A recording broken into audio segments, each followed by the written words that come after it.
그 속에는 욥을 비난하는 의미가 담겨 있었지요. 하나님은 악이나 불의를 행치 않으시며 사람의 행위대로 정확히 심판하시는 분인데 욥 내게 이런 괴로움을 주신 것은 그만큼 내가 악하기 때문이라고 말하는 것이었습니다.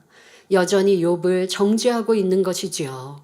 그러면서 만약 하나님이 자신의 주권을 마음대로 사용하신다면 악한 자를 즉시로 심판하셨을 것이다 라고 말하였는데 여기에도 엘리후의 악이 담겨 있음을 말씀드렸습니다.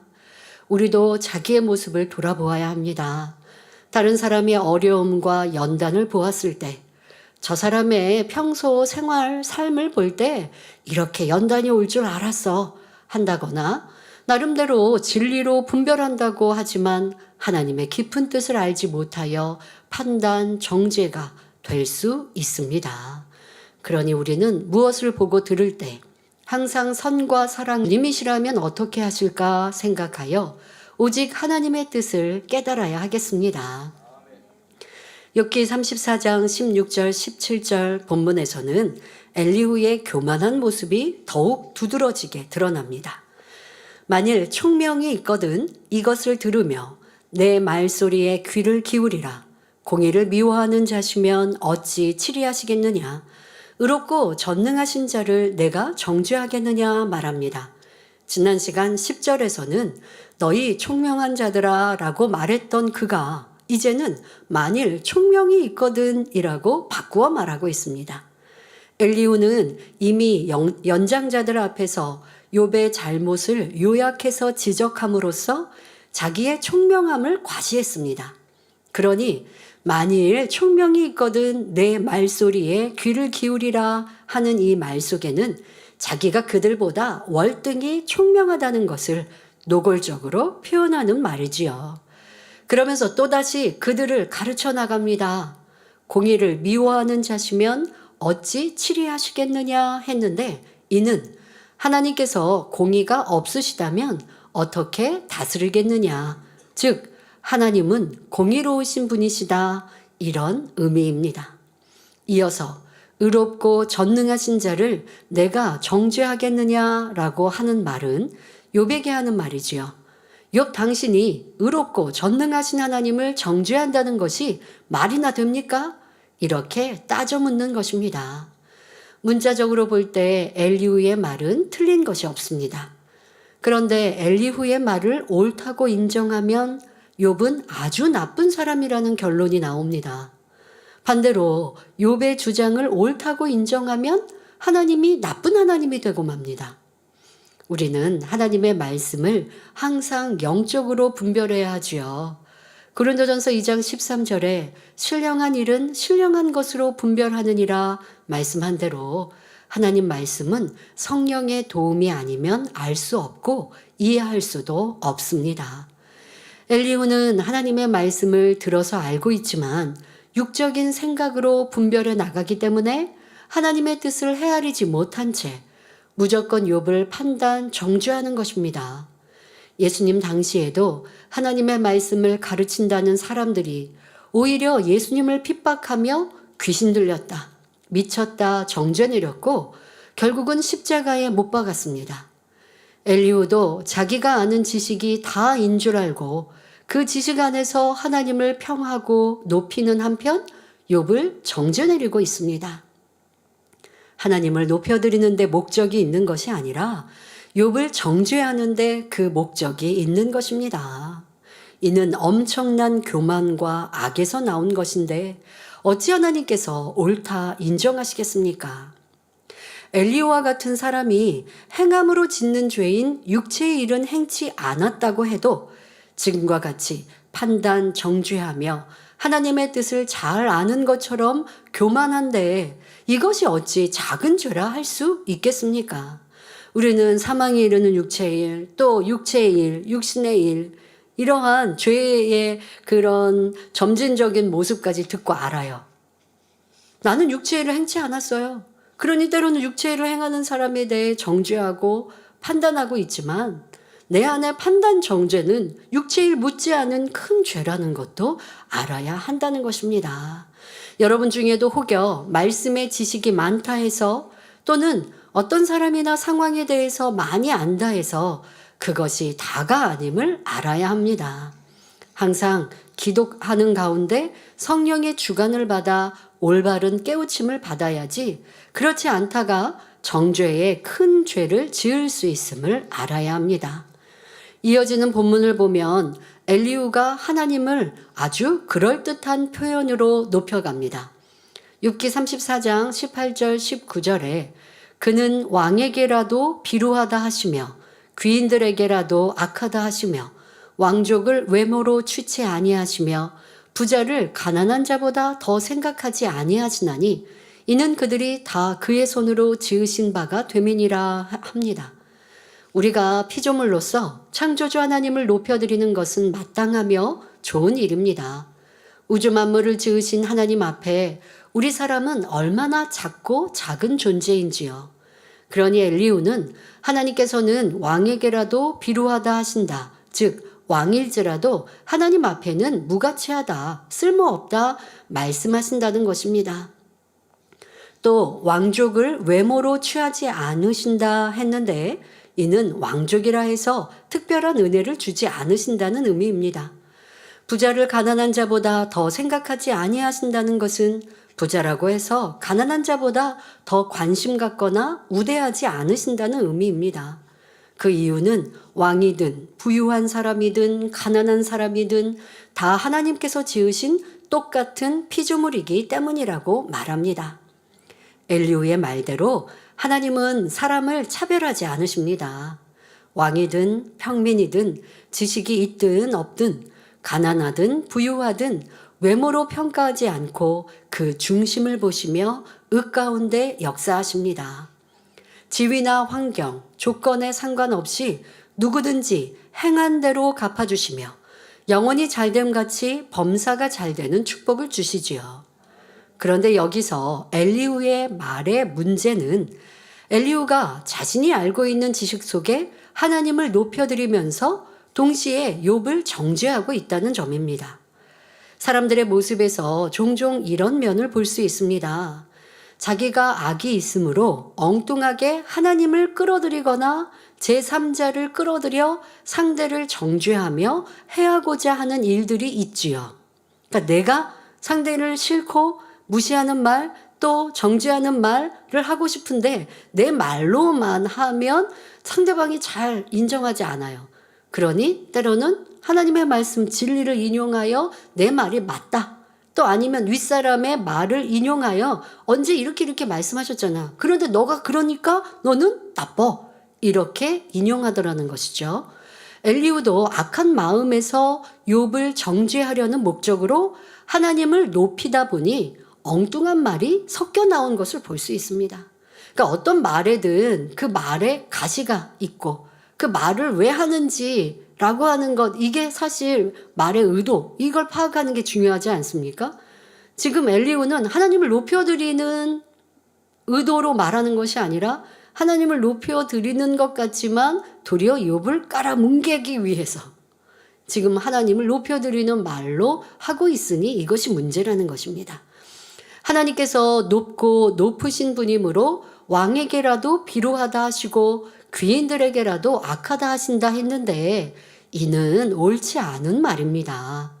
예를 들어 하나님께서는 다윗을 내 마음에 합한 자라 인정하시며 왕으로 세우신 후 백성들이 다윗 왕을 사랑하고 순종하기를 원하셨습니다.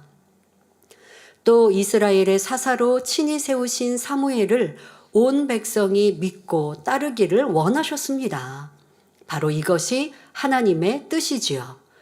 또 하나님께서는 우리 모두가 영육간에 축복받기를 원하십니다. 신명기 28장에 말씀하신 대로 계명을 지켜 행함으로 들어가도 나가도 복을 받고 머리 되기를 원하시며 일터 사업터에 축복받기를 원하시지요. 교회 안에서도 여러분이 평신도로 머물지 않고 인정받는 일꾼으로 성장하기를 원하십니다. 권찰은 집사가 되고 집사는 권사 또는 장로가 되어 하나님 나라의 힘이 된다면 하나님께서 얼마나 기뻐하시겠습니까? 그런데 엘리후는 마치 하나님께서 인정받는 사람들을 하찮게 여기시는 것처럼 판단하고 있으니 얼마나 교만한 모습인지요. 우리는 결코 하나님의 뜻을 자기 생각으로 해석하거나 하나님을 끌어들여 상대를 정죄하는 일이 없어야 하겠습니다. 어떤 경우 보면요, 자기 유익에 따라 원로 목사님께서 말씀하신 말씀을 그럴듯하게 인용해서 자기 뜻을 관철하려고 할 때가 있습니다. 이렇게 말씀하셔서 난 그렇게 순종했는데 지금 내가 이래 라고 말하거나, 그러면 다른 것도 좀 순종해야죠. 그런데 그렇게 자기가 목사님 말씀대로 했는데 나 이렇게 어려웠을 그럴 리가 없거든요. 도리어 내가 어려움을 당했으면 내가 순종하지 않아서 그래요 라고 해야 하나님의 영광 가리지 않는 것 아니겠습니까? 그러니까 이러한 것이 얼마나 하나님께서 보실 때 진리를 가지고 내 마음대로 하는 하나님을 만홀히 여기는 모습이 될 수 있는 거예요. 더더욱 목자님이 하신 말씀도 함부로 인용하여서 내 유익대로 바꾸거나 상대에게 뭔가 가르치려고 한다거나 내 뜻이 옳아라고 주장하는 말로 사용해서는 안 될 것입니다. 이어지는 본문을 보면 욥기 34장 20절에 그들은 밤중 순식간에 죽나니 백성은 떨며 없어지고 세력 있는 자도 사람의 손을 대지 않고 제함을 당하느니라 말합니다. 여기서 그들은 앞서 말한 왕이나 귀족, 부자들을 가리킵니다. 하나님께서 치시면 그들은 순식간에 죽고 백성들도 떨며 사라질 것이며 아무리 권세 있는 자라도 사람의 손 하나 대지 않고 감쪽같이 제거될 수 있다라는 것입니다. 결국은 욥을 향한 저주의 말이지요. 욥 너도 옛날에는 귀인측에 들어서 대우받았지만 지금은 내 악으로 인해 초라한 신세가 되고 말았구나. 그러니 하나님께서 너를 값있게 취급해 주시지 않는 것이고 이제 내 생명을 순식간에 제해버리실 것이다. 이렇게 무시무시한 말을 하는 것입니다. 성도 여러분, 우리 하나님께서 사람을 그렇게 쉽게 쓸어버리고 생명을 값없이 제해버리는 분이십니까? 아니지요. 이사야 49장 15절에 여인이 어찌 그 젖 먹는 자식을 잊겠으며 자기 태에서 난 아들을 긍휼히 여기지 않겠느냐. 그들은 혹시 잊을지라도 나는 너를 잊지 아니할 것이라 말씀했습니다. 젖먹이 아기에 대한 어머니의 사랑은 어떤 사랑보다 깊습니다. 그런데 이러한 모성애보다 비교할 수 없는 사랑이 바로 영혼들을 향한 하나님의 사랑입니다. 우리 한 사람 한 사람을 하나님의 형상대로 친히 만드셨고 더구나 독생자 예수님의 핏값으로 사셨기 때문에 온 천하보다 귀히 여기십니다.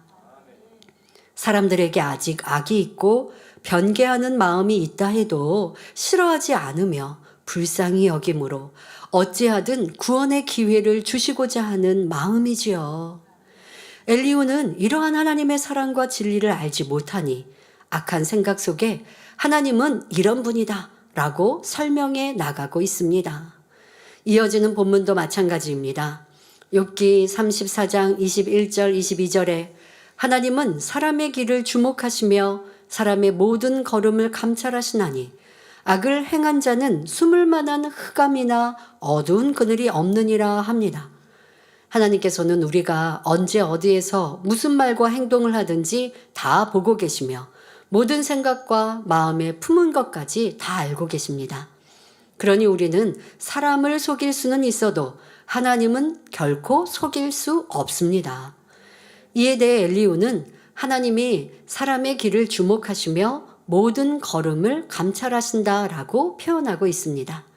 또한 악인들은 숨을 만한 흑암이나 어두운 그늘이 없다 했는데 이는 하나님 앞에는 모든 것이 드러나므로 악을 행한 사람들이 하나님을 피하여 숨을 곳은 없다는 말이지요. 요나 선지자는 니느웨로 가서 회개를 외치라 하시는 하나님의 명령을 어기고 반대 방향인 다시스로 가는 배를 탔습니다. 그리고 배 밑창으로 내려가 잠을 자는데 하나님의 눈은 그를 지켜보고 계셨고 결국 불순종한 요나로 인해 배 안에 다른 사람들까지 어려움을 겪게 되었지요. 사람이 아무도 모르게 은밀한 일을 행하고 깊이 숨는다 해도 하나님은 다 보시며 선악간에 심판하시는 것입니다. 그런데 지금 엘리후는 욥을 아주 나쁜 사람으로 정죄하며 이런 말을 하고 있기 때문에 욥에게는 너무나 억울하고 가혹한 말이었습니다. 엘리후가 욥을 보니 더 이상 피할 곳도 숨을 곳도 없고 갈 때까지 간 상황이었습니다. 그러니 내 죄가 명백히 드러났기에 하나님의 징계를 받아 죽음의 길로 가고 있는 것이다. 더 이상 피할 곳도 숨을 곳도 없지 않느냐. 이렇게 말하고 있는 것입니다. 이는 바로 양심의 화인을 맞은 사람에게 해당하는 말입니다. 그 악의 정도가 이미 돌이킬 수 없는 지경까지 가서 죽음만이 남았다는 의미이기 때문입니다.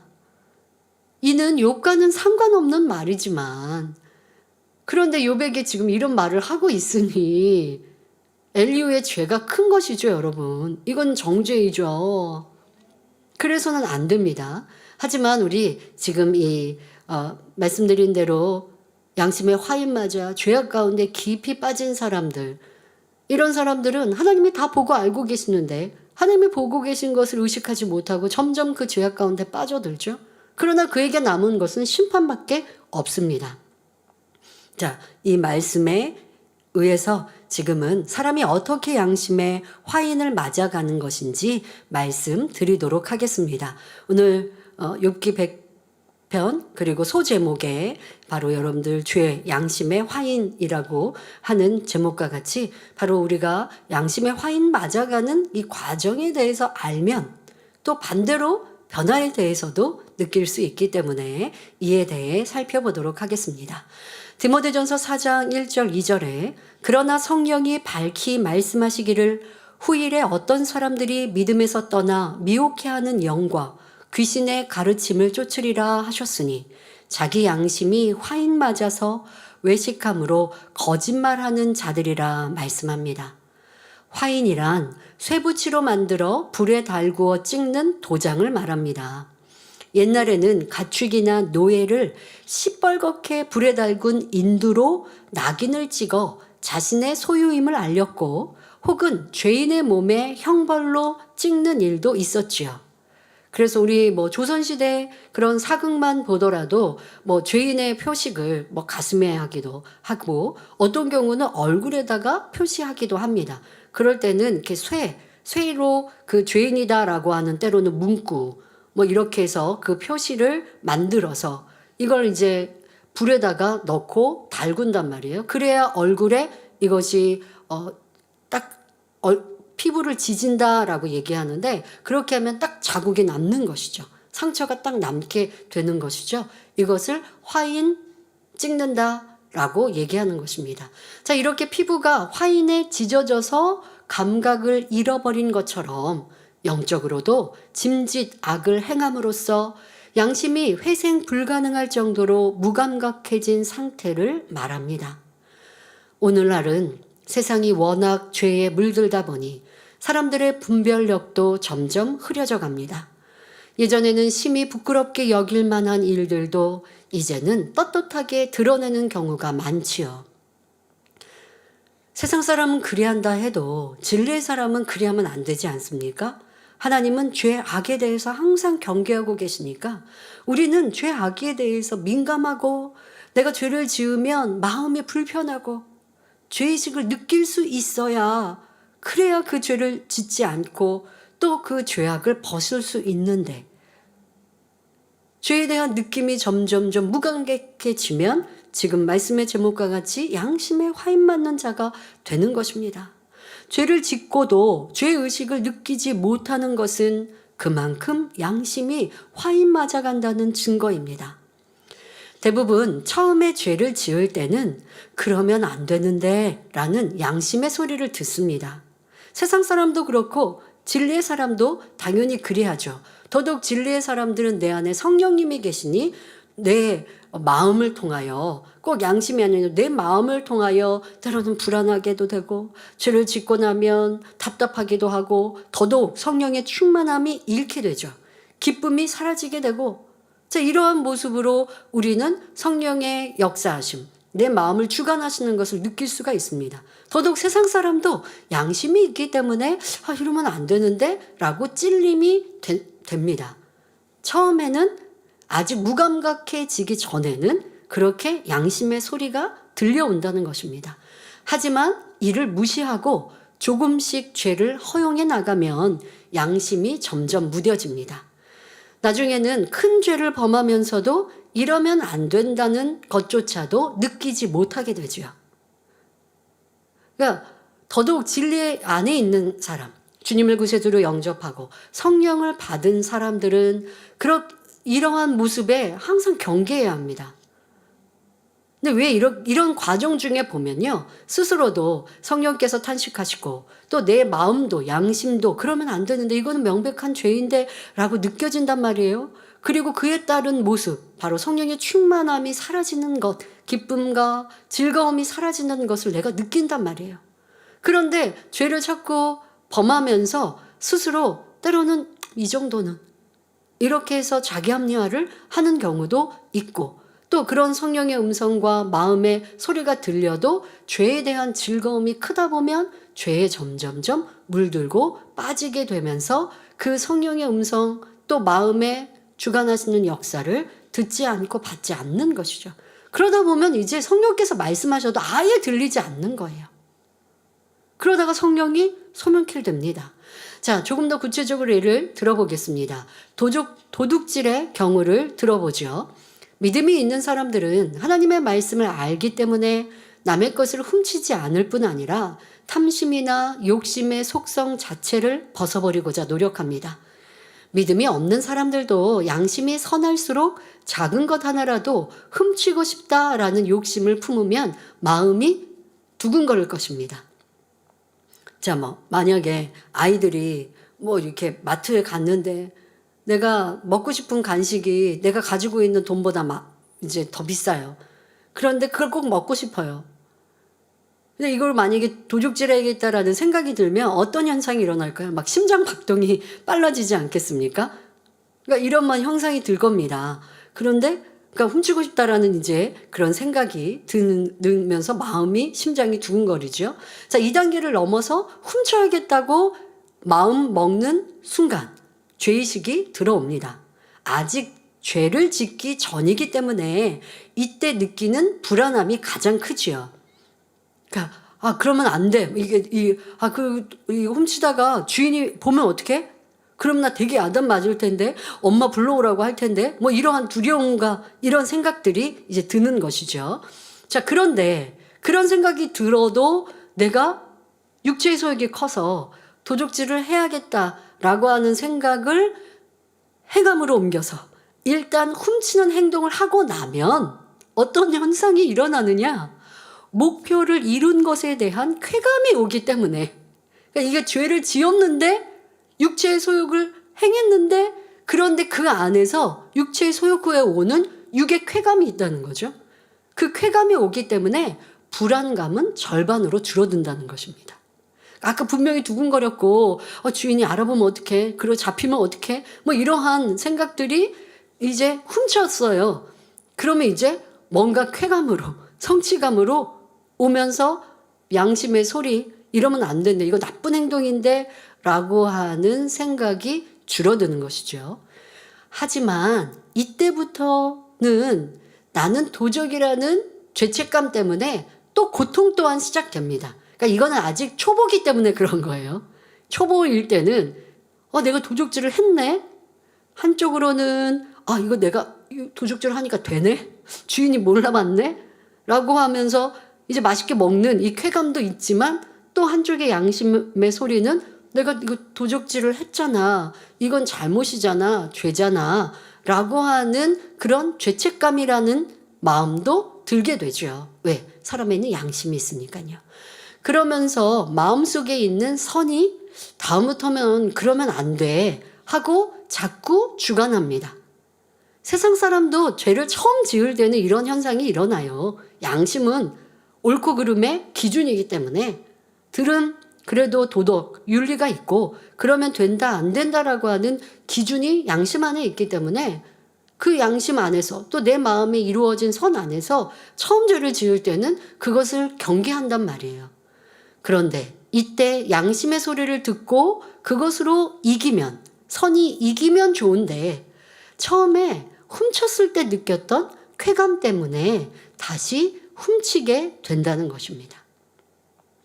한번 잘못했으면 그때 경계하고, 때로는 부모님께 마음 이게 이실직고 하면서 내가 그렇게 잘못했는데, 그러니까 마음에 선이 많으면 뭐 그런 행동을 안 하겠지만 그래도 뭐 호기심에 어떠한 나쁜 행동을 했어도 그것의 죄책감에 두 번 안 할 수 있는 스스로의 양심이 움직여질 텐데, 도리어 쾌감 쪽으로 마음 안에 뺏기게 되면 한 번이 두 번이 되고 두 번이 세 번이 되면서 점점 마음은 죄로 물들어가고 선이 약해지는 대신 악은 강해지는 것이죠. 그래서 바늘도둑이 서도둑 된다는 말처럼 도적질을 거듭하면 할수록 양심이 묻어지기에 나중에는 죄의식도 느낄 줄 모르고 큰 것도 서슴없이 도적질하는 단계까지 이르게 되는 것입니다. 도적질뿐만 아니죠. 모든 죄가 그래요. 거짓말도 한 번 할 때와 두 번, 세 번, 10번 할 때의 마음은 매우 큰 차이가 있습니다.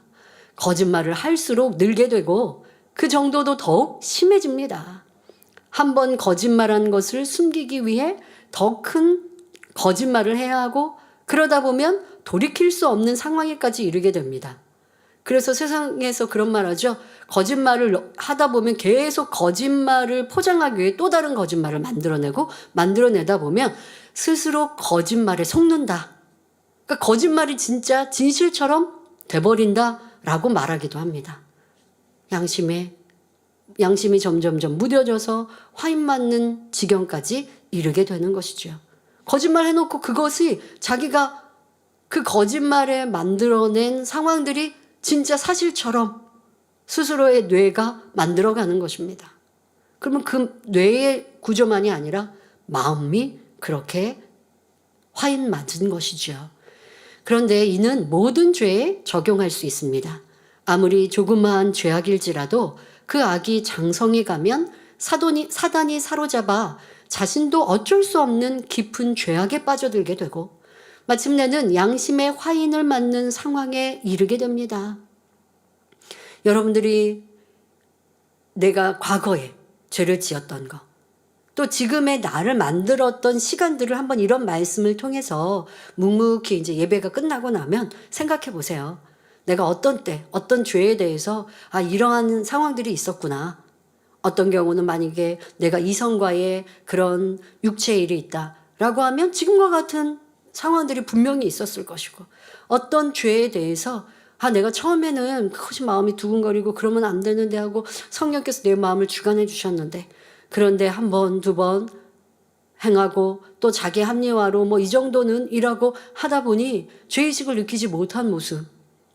그러면서 도리어 죄에 대해서도 내가 그냥 떳떳하고 그러면 뭐 이 정도는 하고 있는 모습으로 있다고 하면 그것이 양심에 화인 맞았다고까지는 말하지 않습니다만은, 그러한 것들이 쌓이고 쌓이다가 더 큰 죄악에 대해서도 무감각해지면 결국 양심에 화인 맞는 모습까지 이르게 되는 사람도 있습니다. 이것이 오래 걸리지 않는 경우도 참 많이 봅니다.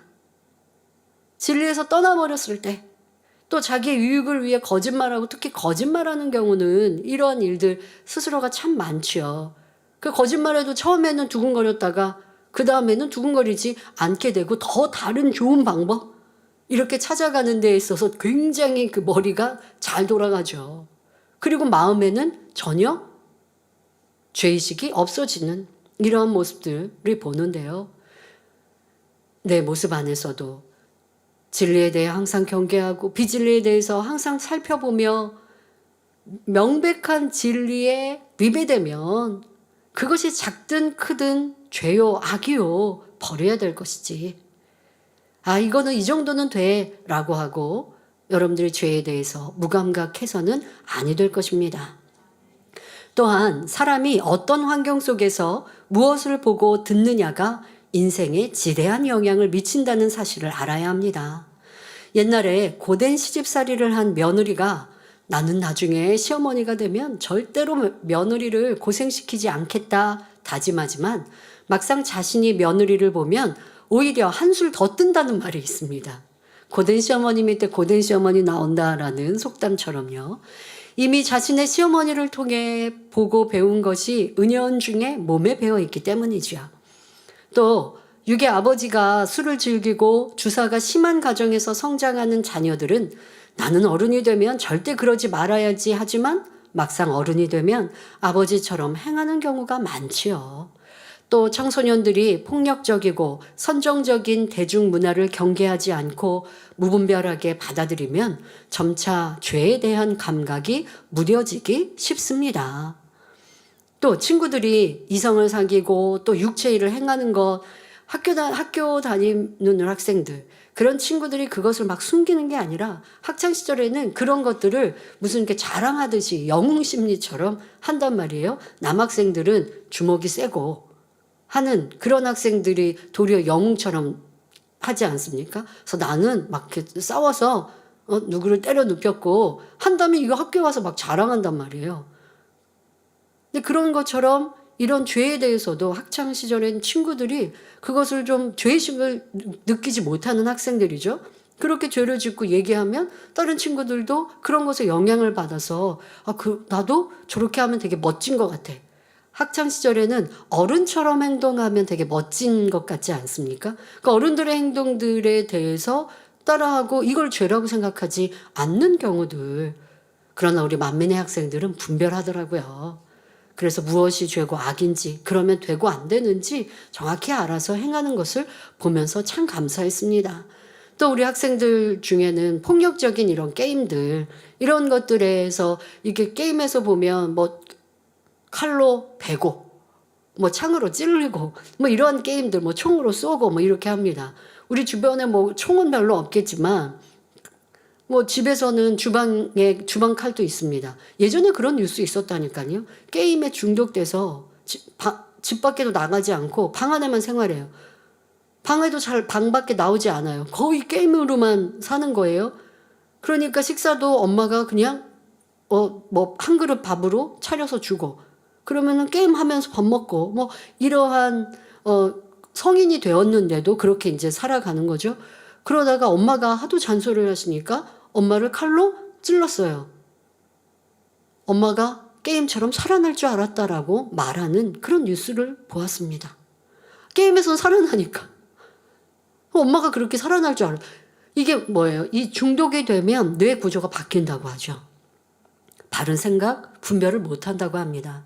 그러니 우리 학생들도 자기를 잘 만들어야 하고요. 꼭 그것은 학생들에게만 아닙니다. 우리 장년 성도님들 지금도 내가 보고 듣고 체험하는 것들, 그것으로 내 안에 죄악을 더 물들게 할 수도 있고 죄악을 씻겨나갈 수도 있습니다.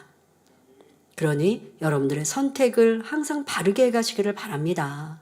죄악의 시초가 되는 것은 아예 처음부터 용납하지 말고 단호히 물리쳐야 합니다. 더더욱 우리는 뭐 이제 장년 성도님들은 그 죄악이 이미 내 안에 있단 말이에요. 더 이상 물들지 말아야죠. 이게 내가 회색처럼 검은색이었던 내 마음의 비질리를 열심히 기도하고 금식하고 말씀을 들어서 이제 많이 씻겨서 회색으로 바뀌었어요. 그럼 이제 하얗게 백색으로 가야 되는데 또 비질릴 것들을 받아들이고 듣고 분별하지 않고 그러다 보면 회색에서 또 검은색으로 갈 수 있는 거예요. 우리 마음은. 그런 일이 없도록 여러분들이 보고 듣고 경험하는 것들도 항상 진리로 분별하고 끊을 것은 끊고 진리만 채워가시기를 바랍니다. 욕심이 잉태하여 죄를 낳고 죄가 장성하여 사망을 낳듯이 이 정도쯤이야 하고 허용한 일들이 결국 사망으로 인도하기 때문입니다. 우리 성도님들은 어떤 상황에서도 세상 풍조에 물들지 말고 하나님의 자녀답게 진리 안에 자신을 거룩히 지켜나가시기 바랍니다. 이어지는 본문을 보면 엘리후는 자기 생각 속에서 하나님의 권능과 절대 주권을 설명합니다. 욥기 34장 23절에 하나님은 사람을 심판하시기에 오래 생각하실 것이 없으시니 했는데, 이는 하나님은 모든 것을 아시기 때문에 사람을 심판하시는데 오래 생각하실 필요가 없다는 말입니다. 즉 하나님께서 욥의 죄를 아시기 때문에 오래 참을 필요도 없이 심판하신다는 뜻으로 말하고 있습니다. 그러나 하나님은 오래 참지 않고 그냥 쳐버리는 분이 아니라 온유함으로 오래 참으시는 분입니다. 사람의 죄를 바로 징벌하기보다는 그가 잘한 것을 생각하시며 오래 참아주시지요. 히스기야 왕이 질병으로 죽음의 문턱에 이르렀을 때 하나님께 애통하며 간구하니 하나님께서는 지난날 그의 선행을 기억하시고 생명을 15년이나 연장해 주셨습니다. 이처럼 어찌하든 사람의 허물을 면케할 수 있는 길을 찾으시며 구원해 주고자 하시는 것이 하나님의 마음입니다. 아브라함의 때에도 소돔과 고모라의 죄악이 심히 중하여 심판을 내리실 때 이미 죄악이 다 가득 찼어요. 심판을 하기에 합당하다는 걸 하나님이 아십니다. 그런데도 천사장들을 보내어서 직접 살피게 하신 것을 알 수 있습니다. 하나님은 급히 심판하신다, 바로 심판하신다 하는 엘리후의 말은 틀린 것이죠. 또한 성경에 사랑장과 성령의 9가지 열매를 기록해 주심으로 우리에게도 오래 참으라고 가르치셨습니다. 베드로후서 3장 8절에는 사랑하는 자들아, 주께는 하루가 1000년 같고 1000년이 하루 같은 이 한 가지를 잊지 말라고 말씀하시므로 하나님의 오래 참으시는 사랑이 어느 정도인지를 알려주고 계십니다. 하나님께서는 가나안 땅 거민들을 오래 참으시며 용서하셨는데 그 기간은 바로 이스라엘 백성들이 애굽에서 종살이하던 약 400년이었습니다. 이렇게 오래 참으셨음에도 불구하고 그들은 악에서 돌이키지 않았고 마침내는 죄악이 가득 차서 더 이상 돌이킬 가망성이 없었기 때문에 멸하셨던 것입니다. 하나님께서는 출애굽한 이스라엘 백성들에게도 참으로 오래 참아주셨습니다. 이스라엘 백성들은 하나님의 영광을 볼 때는 기뻐하고 찬양했지만 어려움이 닥치면 이내 원망과 불평을 쏟아내며 불순종에 불순종을 거듭했습니다. 그러나 아직 그들의 믿음이 온전치 않음을 아시는 하나님께서는 어떻게 역사하십니까? 참고 또 참으시며 그들의 소원을 들어주시고 깨우쳐 주시며 낮에는 구름기둥, 밤에는 불기둥으로 인도해 가셨습니다. 하늘문을 여시고 만나를 비같이 내려 40여 년간이나 먹이셨습니다. 수많은 메추라기 떼를 보내 배불리 먹게 하시는 등 하나님께서는 그들이 원하는 대로 많은 기사와 표적을 베풀어 주셨지요. 그들을 어찌하든 버리지 않고 살려서 변화시키고자 하는 마음이셨기 때문입니다. 우리를 향한 하나님의 사랑도 마찬가지입니다. 주변 사람들이 볼 때는 진리 안에 살지 못하여 답답하고 변화가 더딘 사람이라 할지라도 하나님께서는 변화될 수 있도록 끝까지 은혜를 베푸십니다.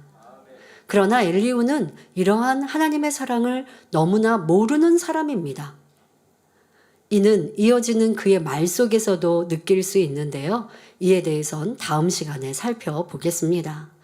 여러분, 오래 참으시는 하나님의 사랑, 그 사랑으로 지금의 내가 여러분이 있지 않습니까? 그러면 우리도 다른 사람들을 그렇게 바라보아야 돼요.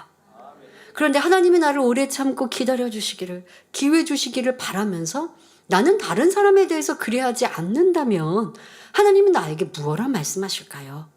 내가 상대를 용서한 만큼 하나님도 나를 용서하시겠다. 우리가 주기도문을 그렇게 외우면서 하나님은 나를 긍휼히 여겨주시기를, 부족해도 또 참아주시기를 바라면서 상대에게는 그런 여유로운 마음을 갖지 못하고 조급하고 불편하고 있는 우리의 모습을 생각해 보십시오.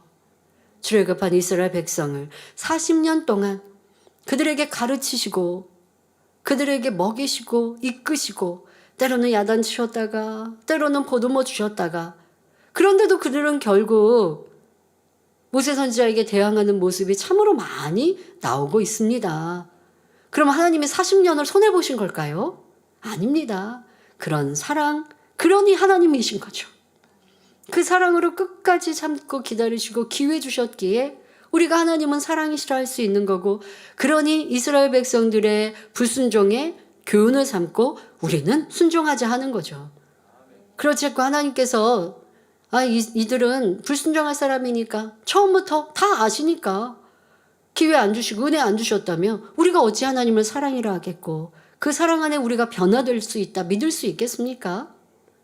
변화될 수 있는 사람에게만 기회 주시고 은혜 주시고 기다려 주시고 저 사람은 변화될 사람 아니야 하나님이 아시니까 결론 딱 내리시고 그리고 기회 안 주신다면 이미 다 심판해 놓으신 거예요. 하나님은 그게 아니라 끝까지 기회를 주십니다. 만민의 역사도 그리합니다. 하나님의 권능을 보고 은혜를 받았어도 떠난 이들이 있었어도 그들에게 치료해 주셨고 응답해 주셨고 믿음의 분량을 체크해 주시고 알려주시고 한량없는 사랑을 주신 것, 그러니 하나님이 손해보신 것, 목자님이 손해보신 게 아닙니다. 그러니 우리는 목자님을 기억할 때 참 아버지의 크신 사랑을 닮으셨구나 할 수 있는 것이지, 아유 저는 나를 배신할 자야 하고 정죄하시고 싫어하시고 미워하셨다면 우리는 기억을 어떻게 해야 할까요? 사랑할 사람만 사랑하는 거고 나를 해칠 사람은 사랑하지 않는 거고 라고 하면 어찌 하나님의 사랑을 닮을 수 있겠는지요. 그러니 우리는 하나님의 크신 사랑을 받은 이들로서 우리도 서로 사랑하고 저 사람이 변화될 거야 안 될 거야 내가 정하지 마시고 변화가 안 될 사람도 변화될 거라고 믿고 기다려주고 기회 주고 사랑을 줍시다. 그것이 아버지 하나님께서 우리에게 원하시는 사랑이요. 내가 그렇게 사랑했는데 상대가 변화 안 된다고 손해볼 거 하나도 없다고요. 아버지 하나님은 나에게 야, 너 사랑 참 크다 칭찬하시며 하늘의 큰 자로 높이시고 세워주시는 것입니다.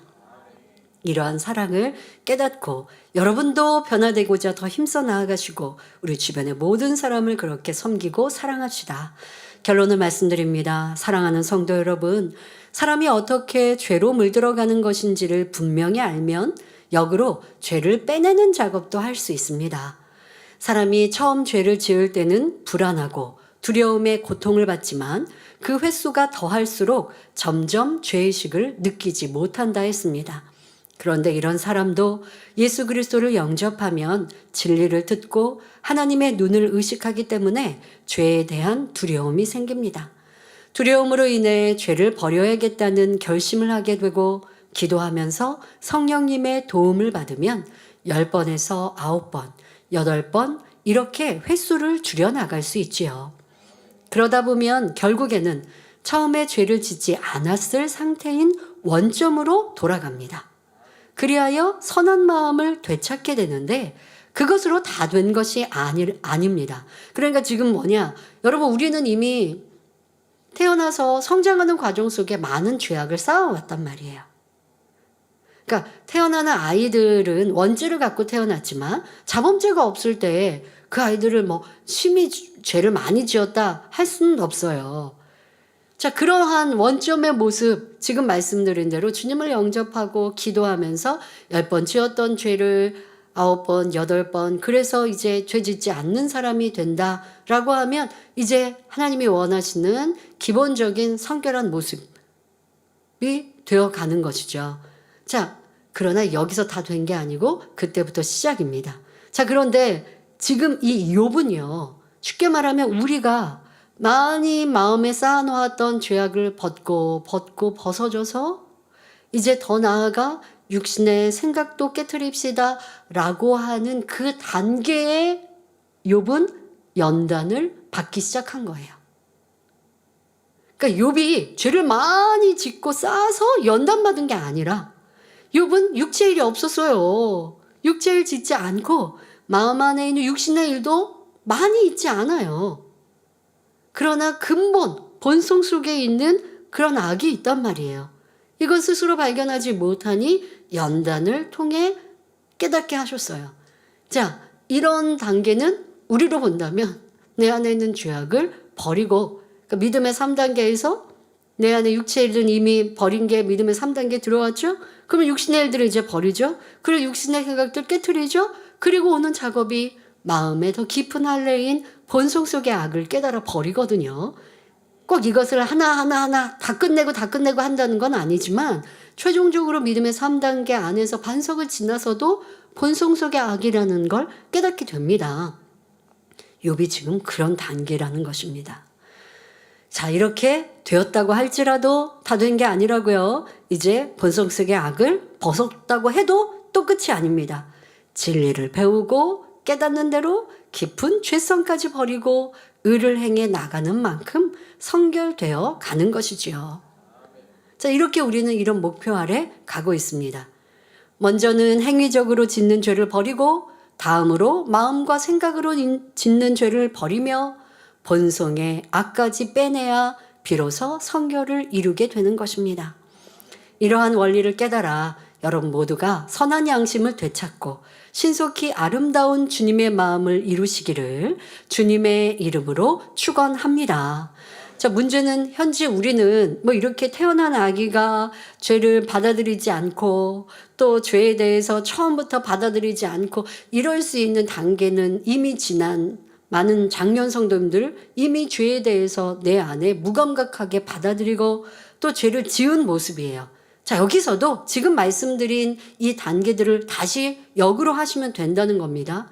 지금 내 안에 무뎌져 있는 죄의 의식을 이제 경계하시고 또 민감하게 바꾸시고, 그건 어떻게 하는데요? 바로 말씀을 듣고 들으면서 자신의 있는 죄악을 찾아내시고, 그리고 기도하면서 아버지 하나님 이거 버리기 원합니다. 이게 죄에 대한 건 죄인데 이 죄악이 내 안에 더 깊이 느껴지게 해주세요. 여러분, 우리가요, 내가 미워하고 A라는 사람도 미움이 있습니다. 그런데요, 내 미움은 별로 나쁘게 생각 안 되고요. A가 누군가를 미워하면 어우, 저 사람 왜 이렇게 미워해? 미움은 영적인 살인인데 이렇게 생각해요. 근데 내 안에 있는 미움을 영적인 살인인데 이거 버리게 해주세요. 이게 여러분들이 죄에 대해 민감해지는 것입니다. 이것이 바로 영적인 어린아이의 모습이죠. 그러니까 이런 감각으로, 이게 바로 양심을 다시 여러분들이 감각적으로 깨워가는 건데 말씀으로 기도로 그리할 수 있는 거예요. 그렇게 하셔야 합니다. 내가 짜증내고 혈기내고 뭐 이 정도는 뭐 말한다든가 아니면 내가 짜증낼 이유가 있었잖아 한다면 이 또한도 무뎌져 있는 모습이요. 짜증을 낸 것에 대해서 민망히 여기고 내가 어떤 이유에도 그러지 말아야 되는데 라고 경계하면서 회개하고 돌이킨다면 그 짜증을 10번 낼 것을 이제 점점점 줄여가면서 짜증내지 않는 사람이 되어지는 것. 이렇게 모든 죄에 대해서 적용하셔서 더 깨끗하고 아름다운 주님의 신부가 다 되시기를 기원합니다. 말씀 선고하시면서 함께 기도하겠습니다. 좋으신